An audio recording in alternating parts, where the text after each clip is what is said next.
made a bad decision.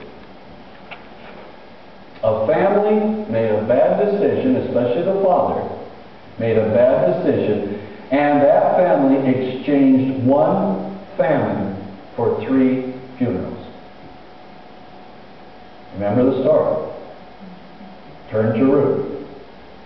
Again, the background of what the day was like, as I also repeated just a minute, Judges 21-25, everyone did what was right in their own eyes. And so we find at the beginning of Ruth, Elimelech. By the way, do you know what his name meant? Elimelech means? It means, my God is king. Many times a namesake would follow what their name was about. This is one time that Elimelech did not. Because he makes a choice. And in those first opening verses of Ruth, what kind of choice does he make? Bethlehem was having a famine, and so he decides what? I'm going to take my family where they're not having a famine. And he takes them over to Moab. And remember who the Moabites were.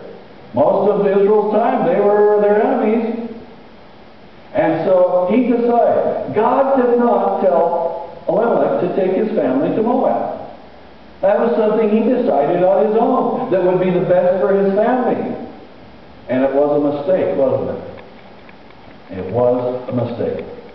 Okay, so I have 10 minutes now, and that's enough time.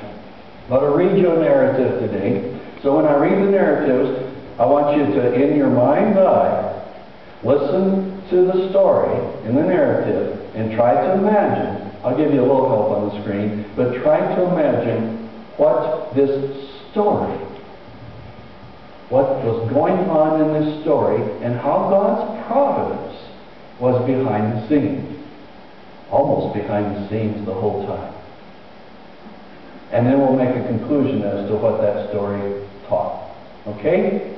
So here's the story. If you were sitting down with your grandchildren or your children, and you're going to tell them this story, you're reading it to them, and they're trying to imagine. Kids do have an imagination. Sometimes we get a little older, we don't have much imagination left at all. Matter of fact, sometimes we can't remember what happened 5 minutes ago, so our imagination is, just can go anywhere. All right. Discipline yourself now. This is hard. Hard for some of you to hear somebody reading. It's hard for me to hear myself reading. But the person that has put these narratives together tells it very well. So here's the story